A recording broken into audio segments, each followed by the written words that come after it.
mifanaiky fa hayaraky rose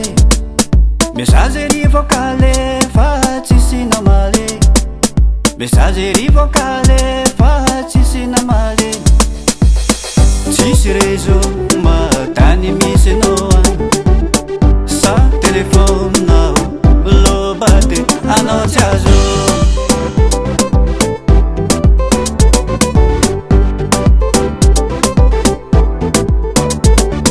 antsika mifanaiky fa hayaraky voka antsika mifanaiky fa hayaraky rose messagerie vocale fa tsisy namaly messagerie vocale fa tsisy namaly tsisy réseau matany misy anao agny sa telefonao lobate anao tsy azo